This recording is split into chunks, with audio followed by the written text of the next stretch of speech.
Alright guys, in this video here, we're going to be talking about subtracting exponents rather than adding, okay?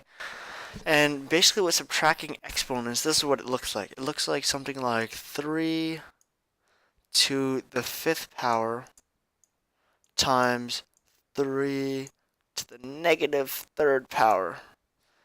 And alright, and you might have seen something like this, and then it'll equal to 3 to the 5 minus 3, which is also equal to 3 squared. Okay, now let's take a look at why this is true. Why can we just subtract these exponents when we're doing this type of um, multiplication? All right. So let's take a moment how this works. 3 to the 5th power. What is that? That is 3 times 3 times 3 times 3 times 3. All right. And what is 3 to the negative 3rd power? Well, that's 3. I'm sorry, that's not 3. That is 1 over 3 times 3 times 3. Alright, and we learned that this is it because we learned that that's one of our exponent properties, right? When we have a negative power, we just get the reciprocal of it and have this. Alright? And so let's try multiplying 3 to the 5th power, alright? Let's try multiplying 3 to the 5th power times 3 to the negative 3rd power. Alright? So 3 to the 5th power, we can just say that this is all over 1, right? We can just make this over 1 because anything divided by 1 is the same thing, alright?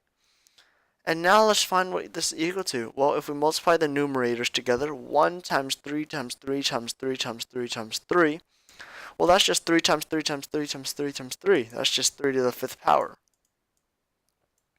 Times 3 times 3. Alright, now if we multiply this bottom one, 3 times 3 times 3 times 1, well, that's just 3 to the 3rd power.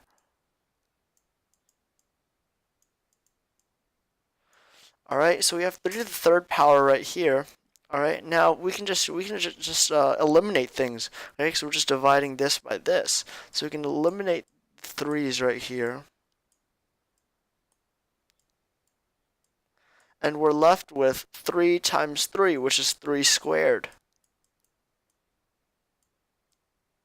So this is really all what's going on behind the scenes when we subtract these two, all right? And this also works for variables as well. If we have y to the 8th power times y to the negative 9th power, that's just y to the negative 1 power, right? Or in other words, 1 over y.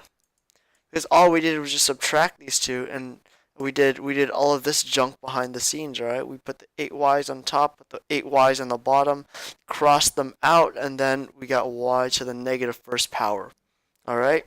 Or 1 over y. Okay, and that's how subtracting exponents works. And remember, when you subtract exponents, you have to have the same base, alright? Same base as in y is here, y is there. 3 is the base, 3 is the base, alright? It doesn't work for different bases. Alright, and there you go. That's how you subtract exponents.